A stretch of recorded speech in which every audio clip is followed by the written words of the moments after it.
السلام علیکم ورحمۃ اللہ وبرکاتہ۔ بسم اللہ الرحمن الرحیم، والصلاة والسلام علی رسولہ الکریم وعلی آلہ وصحبہ اجمعین۔ انسان دنیا میں جاہل پیدا ہوتا ہے اور باقی جتنی مخلوق ہے وہ تعلیم یافتہ پیدا ہوتی ہے۔ ہمارے بارے میں اللہ تعالیٰ فرماتے ہیں واللہ اخرجکم من بطون امہاتکم لا تعلمون شیئا۔ بھائی آواز ٹھیک کرو اس کی۔ اللہ نے تمہیں ماں کے پیٹ سے نکالا، تم کچھ بھی نہیں جانتے تھے۔ اب یہ علامہ ہے، یہ ڈاکٹر ہے، یہ سائنسدان ہے، یہ تاجر ہے، یہ سائنٹسٹ ہے، یہ فزیشین ہے، یہ سرجن ہے، یہ کتنے کچھ چیزیں ہوتی ہیں۔ ماں کے پیٹ سے جاہل پیدا ہوتے ہیں، باہر آ کے سیکھتے ہیں۔ باقی مخلوق کے بارے میں اللہ فرماتا ہے ربنا الذی اعطی کل شیء خلقہ ثم ہدی۔ اللہ نے ہر چیز کو پیدا کیا اور اسے ہدایت دی، علم دیا۔ چونٹی کو لائن بنانا کوئی نہیں سکھاتا، خود اپنے اندر سے وہ یہ علم لے کے آتی ہے۔ دانے کو 4 ٹکڑوں میں کاٹ کے رکھنا غلہ سٹور کرنے کے لیے کہ یہ کہیں نرم ہو کے اگ نہ جائے، یہ علم اس کو اللہ آسمانوں سے دیتا ہے۔ 1 سینٹی میٹر سے زیادہ دیکھ نہیں سکتی، لائن کیسے بناتی، نکل کے واپس کیسے پہنچ جاتی، اور اس اندھیرے میں پورا خاندان کیسے ایک ملکہ کے تحت پورا خاندان 10 لاکھ چیونٹیوں کا خاندان ہوتا ہے، کس طرح ایک ایک کردار اپنے عمل میں، اپنی ڈیوٹی میں پوری طرح عمل کر رہا ہوتا ہے۔ یہ ہے اعطی کل شیء خلقہ ثم ہدی۔ انہیں اپنے پرہیز کا بھی پتہ ہے، غذا کا بھی پتہ ہے۔ شیر کو گھاس کھلاؤ مر جائے گا، نہیں کھائے گا۔ بکری کو گوشت کھلاؤ مر جائے گی، نہیں کھائے گی۔ یہ اپنے اندر ان کا علم پہلے سے ہے۔ چوہا آج اپنے بل سے نکلا، بلی کو دیکھتے ہی بھاگ کے واپس۔ کیسے پتہ ہے کہ یہ بلی میری دشمن ہے؟ اور انڈے سے بچہ نکلتا ہے اور نکلتے ہی چلنا شروع کر دیتا ہے اور دانا چگنا شروع کر دیتا ہے۔ ہمارا بچہ ماں کے پیٹ سے نکلتا ہے، اسے 1 سال تک چلانا ہی سکھانا پڑتا ہے، پھر کھلانا سکھانا پڑتا ہے، پھر کیا کھانا ہے کیا نہیں کھانا یہ بتانا پڑتا ہے۔ تو یہ فرق ہے انسان اور غیر انسان کا۔ تو یہ علم باہر سے لیتا ہے۔ اب چونکہ ہمارا پیپر تھا خلق الموت والحیات لیبلوکم ایکم احسن عملا، کہ اللہ نے ہمیں دنیا میں بھیجا انا خلقنا الانسان من نطفۃ امشاج نبتلیہ فجعلناہ سمیعا بصیرا۔ ہم نے انسان کو 2 پانیوں سے پیدا کیا کہ اس کو ہم آزمائیں، آزمائش کے لیے پھر ہم نے اس کو سننے والا بھی بنایا اور دیکھنے والا بھی بنایا۔ وجعل لکم السمع والابصار والافئدہ، اور اللہ تعالیٰ نے ہمیں آنکھیں بھی دیں اور کان بھی دیے اور دماغ بھی دیا اور دل بھی دیا۔ اور چونکہ پیپر تھا، جانور کا پیپر کوئی نہیں، لہٰذا نہ وہ غلط کرتا ہے، نہ وہ غلط سوچتا ہے، نہ وہ اپنی ترتیب زندگی میں اپنے راستے سے ہٹتا ہے۔ ہٹانا بھی چاہو تو نہیں ہٹتا۔ ہمارے لیے ہے انا ہدیناہ السبیل اما شاکرا و اما کفورا۔ ہم نے تمہیں راستہ دکھا دیا ہے، اب تم شکر گزار بنو یا کافر بنو، یہ اب تمہاری اپنی ثواب دید پر ہے کہ تم کون سا راستہ اختیار کرنا چاہتے ہو۔ تو امتحان کی وجہ سے ایک شیطانی طاقت ہے، اس کی دعوت ہے، ایک رحمان کی طاقت ہے اور اس کی دعوت ہے۔ اللہ کی دعوت انبیاء سے چلتی ہے اور آسمانی کتابوں سے چلتی ہے۔ شیطان کی دعوت زخرف القول سے چلتی ہے، غرورا، جھوٹی باتیں، غلط چیزیں لیکن پیش کرنے کا طریقہ خوبصورت، جھوٹ کو، زنا کو، شراب کو، چوری کو، ڈاکے کو، غیبت کو، رشوت کو، حرام کو اتنا خوبصورت کر کے پیش کرتا ہے کہ لوگ جانتے ہوئے بھی خریدار بن جاتے۔ اور ہمیں حق پیش کرنا نہیں آتا، ہم اتنی بدصورتی سے حق کو پیش کرتے ہیں کہ حق والے ہی گھبرا کے بھاگنا شروع کر دیتے۔ اور شیطان میں یہ وصف ہے کہ وہ اپنی ہر غلط چیز کو انتہائی خوبصورت کر کے پیش کرتا ہے۔ تو اللہ تعالیٰ نے انبیاء کے ساتھ کتابیں، آخری نبی اللہ کے محبوب صلی اللہ تعالیٰ علیہ وسلم، اور آخری کتاب کلام اللہ قرآن مجید، یہ تحریف سے پاک ہے۔ قرآن کس کا کلام ہے پہلے یہ پتہ ہونا چاہیے۔ قرآن کا تعارف قرآن کی زبانی جتنا سورہ شعراء میں ہے کہیں بھی نہیں۔ مختلف جگہ قرآن عربیا لقوم یعلمون انا انزلناہ فی لیلۃ القدر لا یاتیہ الباطل من بین یدیہ ولا من خلفہ تنزیل من حکیم حمید، یہ مختلف جگہ پر قرآن کا تعارف ہے، لیکن مجھے سورہ شعراء میں جو قرآن کا تعارف ملا ہے ایک ہی جگہ، وہ پورے قرآن میں ایسا اور کہیں نہیں۔ یہ میرا دعویٰ نہیں، یہ میری اپنی جستجو کے مطابق میری بات ہے، ہو سکتا ہے اس سے بھی بہتر کہیں قرآن میں آیا ہو۔ یہ کس کا کلام ہے؟ پہلا سوال یہ کہ یہ بھائی کس نے بھیجا ہے، یہ پہلا سوال اٹھتا۔ تو اس کا جواب ہے وَإِنَّهُ لَتَنزِيلُ رَبِّ الْعَالَمِينَ۔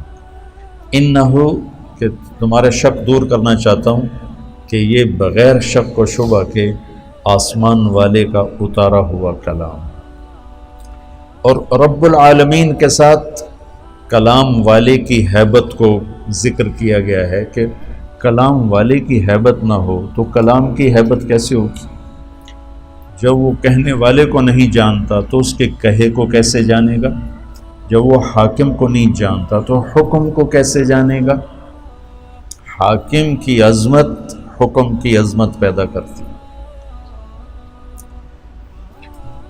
میرا بھائی تھا نشتر کالج میں کارڈیالوجی کے وارڈ میں سیکھ رہا تھا، 2-3 ڈاکٹر نوجوان بڑے خوبصورت لمبے چوڑے سب کے اونچے اونچے قد آپس میں باتیں کر رہے تھے۔ ایک چھوٹے سے قد کا آدمی آیا، بے روبہ سا، میرے نزدیک وہ انتہائی بے روبہ آدمی تھا، اور تینوں ایسے ہو گئے۔ تو مجھے خیال آیا یہ ضرور ان کا ہیڈ آف دی ڈپارٹمنٹ، ورنہ ان تو ویک کے بندہ ویسے ہی آ کے تھپڑ مارا انہوں نے دل نہیں کرنا۔ تو جب وہ چلا گیا تو میں نے طاہر سے پوچھا یہ تمہارا ہیڈ آف دا ڈپارٹمنٹ؟ کہنے کہ ہاں۔ یہ ہے کہ میں نہیں جانتا تو میں کہہ رہا ہوں پتہ نہیں چپڑاسی کتوں اندر آ گئی، اور وہ جانتے ہیں تو وہ ہل گئے۔ جتنا ہم لوگوں کی عظمتوں کو جانتے ہیں اتنا اللہ کو جانتے تو قرآن ہمارے دل کے اندر اتر جاتا۔ حاکم کی عظمت کے بغیر حکم کی عظمت نہیں، تو وَإِنَّهُ لَتَنزِيلُ رَبِّ الْعَالَمِينَ الحمد للہ رب العالمین وقضی بینہم بالحق وقیل الحمد للہ رب العالمین۔ یہ رب العالمین کا کلام ہے، کل کائنات کا شہنشاہ، جس کا علم کامل ہے۔ یعلم ما یلج فی الارض وما یخرج منها وما ینزل من السماء وما یعرج فیہا، کائنات کا ذرہ ذرہ جس کے سامنے کھلا ہوا ہے، یہ اس رب کا کلام ہے۔ اس کی طاقت کیسی ہے؟ ان القوۃ للہ جمیعا، پوری طاقتوں کا مالک۔ اس کا ملک کیسا ہے؟ قل ان الامر کلہ للہ، اس کی طاقت، اس کا ملک، اس کی قدرت کیسی ہے، اس کی بادشاہی کیسی ہے؟ قل اللہم مالک الملک۔ اس کی تدبیر کیسی ہے؟ یدبر الامر من السماء الی الارض، اس کا انتظام کیسا ہے؟ لا تاخذہ لا یعودہ حفظہما، نظام چلاتا کیسے ہے؟ لا تاخذہ سنۃ ولا نوم، ہر ایک پر اس کی نظر کیسی ہے؟ لا یعزب عن ربک من مثقال ذرہ، اندھیرے میں اجالے میں کوئی فرق تو نہیں پڑتا؟ تو نہیں، سواء منکم من اسر القول ومن جہر بہ ومن هو مستخف باللیل وسارب بالنہار۔ تو وہ ایک ہی وقت میں ساری کائنات پر ایسا حاوی ہے کہ نہ غافل ہے، نہ جاہل ہے، نہ ظالم ہے، ظلم سے پاک ہے، جہل سے پاک ہے، غفلت سے پاک ہے۔ فَإِنَّهُ يَعْلَمُ السِّرَّ وَأَخْفَى، اتنا علم کامل ہے کہ زور سے بولو تو سنتا ہے، آہستہ بولو تو سنتا ہے، ہونٹ بند کر کے بولو اسے بھی سنتا ہے۔ میں نے ہونٹ بند کیے، میں نے کچھ کہا، میرے کانوں نے نہیں سنا، اللہ کہتا میں نے سنا ہے۔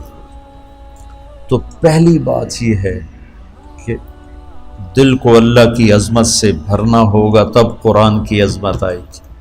اور ہم تمہیں جیسے پڑھاتے ہیں وہ ہوتا ہے قانونی طریقہ، اصطلاحی طریقہ، تو وہ اللہ کی عظمت تو نہیں آتی، اللہ کی پہچان ہو جاتی ہے، عظمت نہیں آتی، اس لیے قرآن میں ہلاتا نہیں۔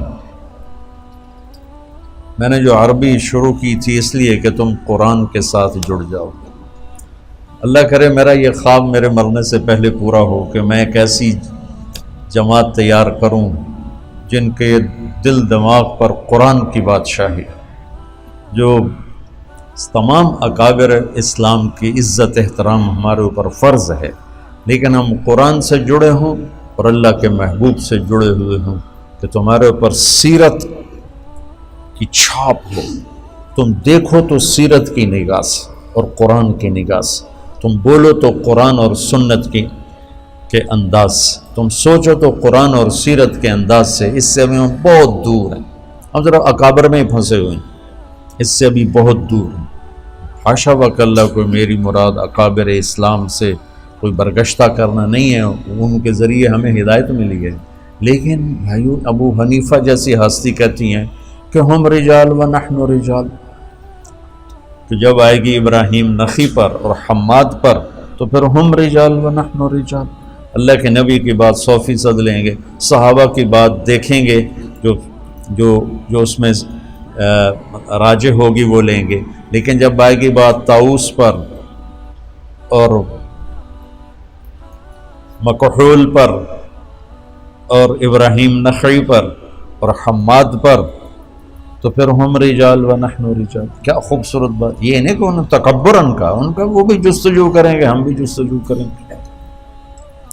تو اللہ کی عظمت اللہ کے تذکروں سے زندہ ہوتی، پھر قرآن کی عظمت پیدا ہوگی۔ وَإِنَّهُ لَتَنزِيلُ رَبِّ الْعَالَمِينَ۔ یہ لایا کون ہے؟ اللہ تو آسمانوں پر ہے، نبی ہماری زمینوں پر ہیں، تو یہ کون لایا ہے؟ تو اس کا جواب ہے نزل بہ الروح الامین۔ کس کا کلام ہے؟ انہ لتنزیل رب العالمین۔ کون لایا ہے؟ نزل بہ الروح الامین، جبریل فرشتہ۔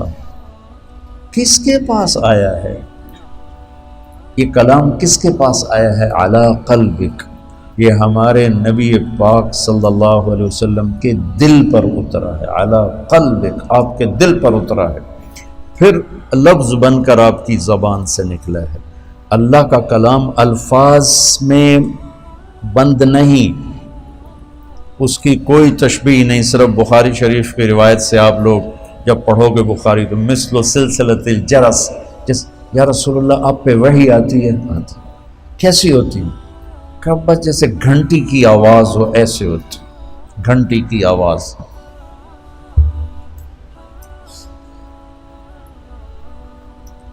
پھر جب آپ ہوش میں آتے ہیں تو وہ الفاظ بن کر زبان پہ آتے ہیں۔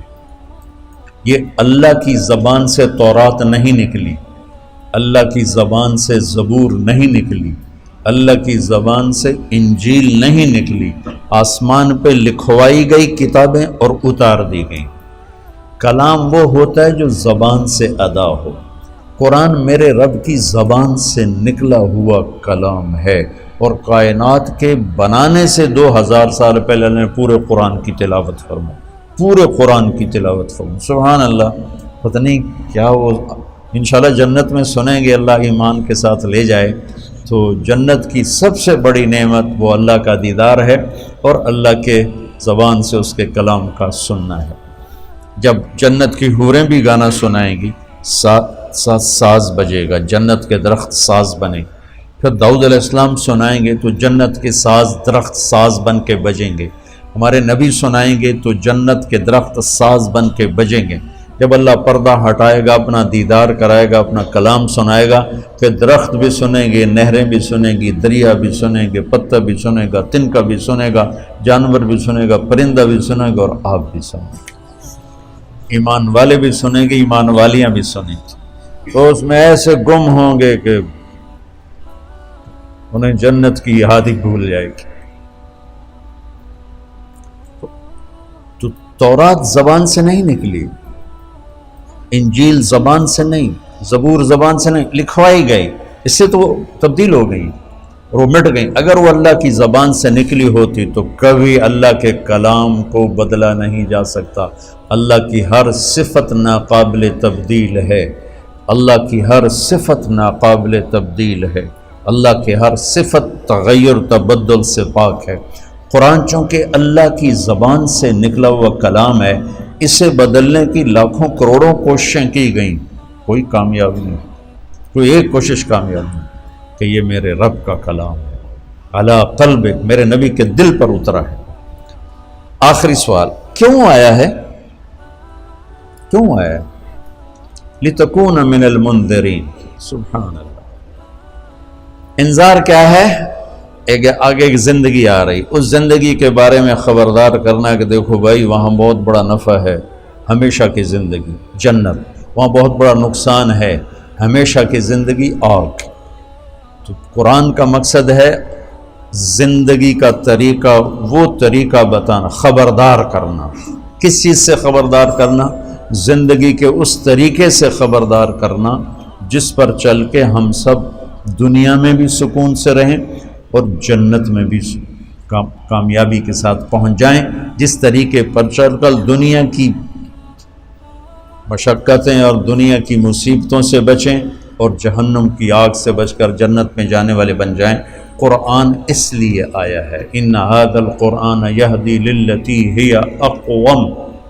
بہت سے رہبر بیٹھے ہوئے ہیں یہاں، تو قرآن، اللہ کہتا ہے کہ قرآن وہ رہبر ہے جو سیدھا راستہ دکھاتا ہے. قرآن کا چیلنج آج تک باقی. کتنی سائنس ٹیکنالوجی بڑھ چکی ہے، اب تو کمپیوٹر کے ذریعے سے اعلیٰ عبارت تیار کر لو، کمپیوٹر کے ذریعے سے آسمان کے تارے توڑ کے لے آؤ. اور قرآن کا چیلنج آج بھی باقی ہے، فاتو بصورت من مثلہ، کہ یہ میرے رب کا کلام ہے، ایک صورت ایسی لے آؤ. انا اعطینا جیسی 3 آیات کی صورت لے آؤ. آج اتنے بڑے سورسز سائنس ٹیکنالوجی کے باوجود اس چیلنج کو کوئی نہیں توڑ سکتا. ہر چیلنج ٹوٹا ہے، ہر ریکارڈ ٹوٹا ہے، ہر ریکارڈ. وہ یوسف کو شوق ہے نا کرکٹ کا، بیٹے میرے کو، تو وہ سعید انور سے اس کو بڑی محبت تھی، تو اس کا ریکارڈ تھا 194 ون ڈے میں. تو وہ آیا میرے پاس، گھبرایا، وہ اس کا ریکارڈ برابر کر دیا فلاں نے. میں کہا پتر میں تو نہیں پتا ریکارڈ ہوندہ ہی کی. وہ گھبرایا، اس کا ریکارڈ برابر کر دیا. 4 دن بعد پتہ لگا کسی نے توڑ دیا. میں نے کہا بیٹا ریکارڈ ٹوٹنے کے لیے ہوتے ہیں، چیلنج ٹوٹنے کے لیے ہوتے ہیں. ایک چیلنج باقی ہے جو آج تک اسے کوئی چیلنج کر نہیں سکا. اور آج تک یہ تو بہت لکھا ہوا ہے کہ قرآن غلط ہے، یہ نبی کا کلام نہیں، یہ اللہ کا کلام نہیں ہے، غیر مسلموں نے لکھا ہے، یہ محمد کا اپنا کلام ہے. میں نے بہت پہلے 98 میں ایک کتاب پڑھی، الی من هو دونہ، ان کے نام جو ہم سے نیچے ہیں، ان کے نام جو ہم سے نیچے ہیں. ایک نصرانی عربی نے وہ کتاب لکھی تھی، اس میں قرآن پہ قرآن یہ ہے، قرآن یہ ہے، قرآن یہ ہے. لیکن اس جیسا لا کے دکھا دو، یہ آج تک کوئی نہیں کر سکا. اگر یہ محمد صلی اللہ علیہ وسلم کا کلام ہے تو وہ ایک بشر تھے، ایک انسان تھے. تو آج تمہارے پاس کمپیوٹر کے اتنے بڑی ٹیکنالوجی ہے کہ تم کیا سے کیا تارے توڑ کے دکھا رہے ہو. تو قرآن کے لیے ایک کے بار ایک سطر لے آؤ، ایک سطر. تو یہ قرآن کا چیلنج آج تک باقی ہے، اسے کوئی اسے نہیں توڑ سکتا.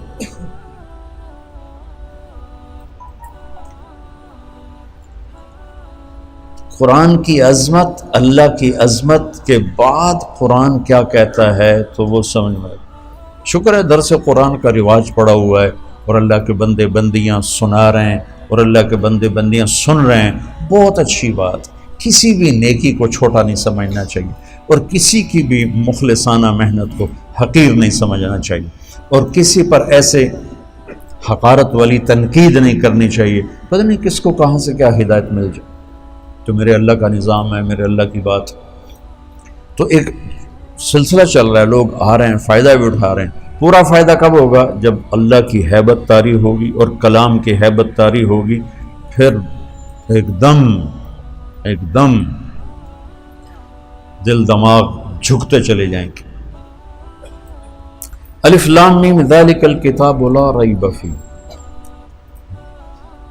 یہ لا ریب فیہ بھی چیلنج ہے، آج تک اسے کوئی نہیں توڑ سکا کہ اس کتاب میں جو کچھ ہے اس کو چیلنج نہیں کیا جا سکتا۔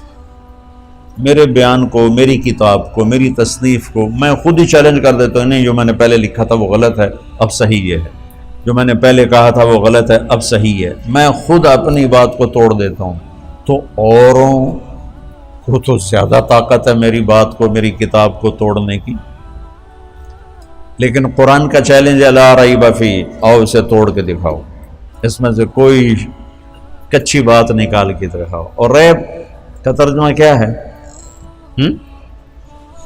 یہ نہیں، ہمارے پاس لفظ کوئی نہیں، اس لیے ہم شک اس کا ترجمہ کرتے ہیں۔ شک تو خود عربی کا لفظ، بل ہم فی شک منہا بل ہم منہا عموم، دماغی تردد، خلجان، بے چینی کے لیے 3 لفظ ہیں عربی میں، 3، شک، مریا، ریب، یہ 3 لفظ ہیں۔ دماغ میں کوئی چیز اٹک گئی ہے، واضح نہیں ہو رہی، اس کے 3 درجے ہیں، ان 3 درجوں کے لیے 3 لفظ ہیں۔ شک جب انتہائی شدید کیفیت ہو، کچھ پتہ نہ چل رہا، اس کیفیت کو عربی میں شک کہتے ہیں۔ مدرسہ حسنین جانا ہے، وہاں چوک پہ کھڑے ہوئے ہیں، کوئی پتہ نہیں، ادھر جانا ہے، ادھر جانا ہے، ادھر جانا ہے، اس کیفیت کو شک کہتے ہیں۔ اس سے نچلا درجہ ہے مریا۔ مریا کیا ہے کہ لگتا ہے یہ راستہ ہے، لیکن یار ابھی کوئی پکا پتہ کوئی نہیں ہے، وہ کسی سے پوچھتا ہے یا خود دماغ میں ایک کیفیت پیدا ہوتی ہے، میرے خیال میں یہ جو راستہ جا رہا ہے نا، یہ میرے خیال میں حسنین مدرسے کو جا رہا ہے، لیکن ہو سکتا ہے یہ بھی ہو۔ تو دماغ کی پہلے کیفیت یہ تھی، یعنی کوئی جہت، کوئی طرف وزنی نہیں تھی، بلکہ ایسے پتہ نہیں یہ ہے کہ پتہ نہیں یہ ہے، پتہ نہیں یہ ہے کہ یہ ہے، اس کو شک۔ اب یہ ہو گیا کہ یار یہ ہے راستہ، چلو پتہ کرتے ہیں۔ اس کیفیت کو کہتے ہیں مریا۔ کیا کہتے ہیں؟ بولو، فلا تکن فی مریۃ من لقاء ربک، مریا قرآن نے استعمال کیا۔ تیسرا ہے لا ریب، ریب کیا ہے کہ وہاں جہاں سے ہم ادھر مڑتے ہیں، وہاں آ کر وہ گاڑی کو بریک لگاتا ہے، یار حسنین کدھر ہے؟ ابھی یہ جملہ پورا نہیں کیا، حسنین کدھر ہے، کہ سامنے بورڈ نظر آ جاتا ہے، اوہ اوہ یہ میری کیفیت دیکھی، اوہ اوہ یہ ریب ہے وہ، اور وہ ریب گیا۔ ایک لمحے کے لیے جو شک پیدا ہوتا ہے، ایک لمحے کے لیے جو تردد پیدا ہوتا ہے، ایک لمحے کے لیے جو اوپر نیچے ذہن جاتا ہے اور فوراً ہی ٹھیک ہو جاتا ہے، فوراً کدھر ہے، ہاں وہ بورڈ نظر آ گیا۔ اس ادنا سے وقت میں خفیف سی شک کی کیفیت کو عربی میں ریب کہتے ہیں۔ کیا کہتے ہیں بولو؟ تو اب شک اس کا ترجمہ کیسے ہو سکتا ہے؟ لیکن اتنی لمبی تفصیل اردو میں کریں تو بد تک ایک ہی لفظ پورا صفحہ لے جائے گا۔ تو یہ میں تمہیں قرآن کا حسن بتا رہا ہوں کہ میرا رب کہہ رہا ہے بے وقوفو، اس کتاب میں تو ریب بھی نہیں ہے، تو شک کہاں سے ڈھونڈتے ہو؟ ایک لمحے کا ہوتا ایک یہ یا وہ، یہ ادھر جانا ہے ادھر جانا ہے، یار پتہ نہیں، میرے خیال میں ادھر جانا ہے پر پکا پتہ نہیں، ادھر جانا ہے ادھر جانا، وہ ادھر جانا ہے، ادھر ہی جانا ہے۔ وہ اس ایک لمحے کے ہزارویں حصے کے کیفیت کو ریب کہتے ہیں۔ تو میرا رب لا ریب فیہ، سود حرام ہے لا ریب فیہ، شرک حرام ہے لا ریب فیہ، کفر ہلاکت ہے لا ریب فیہ، جھوٹے پہ لعنت ہے لا ریب فیہ، ظالم پر لعنت ہے لا ریب فیہ، زنا حرام ہے لا ریب فیہ، شراب حرام ہے لا ریب فیہ، نماز فرض ہے لا ریب فیہ، جنت موجود ہے لا ریب فیہ، جہنم موجود ہے لا ریب فیہ، زمین آسمان کا ایک ہی بنانے والا ہے لا ریب فیہ، محمد مصطفیٰ ان کے آخری رسول ہیں، ان کے بعد کوئی رسول نہیں لا ریب فیہ، زمین آسمان کا خالق اللہ ہے لا ریب فیہ، مالک اللہ ہے لا ریب فیہ، رزق اللہ دیتا ہے لا ریب فیہ، موت اللہ لاتا ہے لا ریب فیہ، زندگی اللہ لاتا ہے لا ریب فیہ۔ اب اس کو پھیلاتے جاؤ، پورے قرآن پہ پھیلا دو، ایک لفظ کا یقین سیکھ لو، سارا قرآن سمجھ میں آئے گا۔ اب تم شکوک و شبہات سے بھرے ہوئے قرآن تمہیں ہدایت کیسے دے؟ تم سے مراد میں اور آپ، ہم ساری امت کا یہ حال، لا ریب، کیا خوبصورت، لا ریب، خیانت پہ لعنت لا ریب فیہ، سچائی کو شاباش لا ریب فیہ، انبیاء برحق ہیں لا ریب فیہ، روزہ فرض ہے لا ریب فیہ، زکوٰۃ فرض ہے لا ریب فیہ۔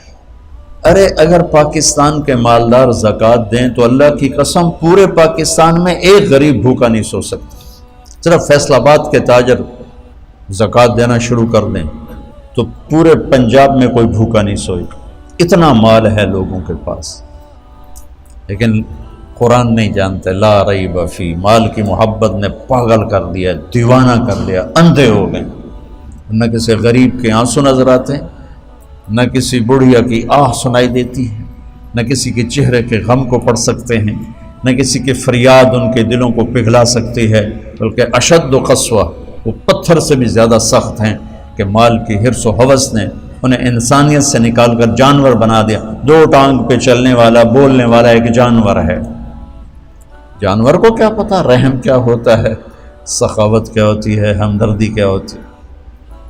شکر ہے اللہ کے نیک بندوں سے دنیا بھری ہوئی ہے کہ مدارس چل رہے ہیں، یتیم خانے چل رہے ہیں، اللہ کا فضل ہے، لیکن وہ بہت تھوڑے لوگ ہیں۔ اگر سارے مالدار سخی ہوں، اس سخاوت کا ادنا درجہ زکوٰۃ ہے، زکوٰۃ دیتے ہوں تو کوئی غریب نہیں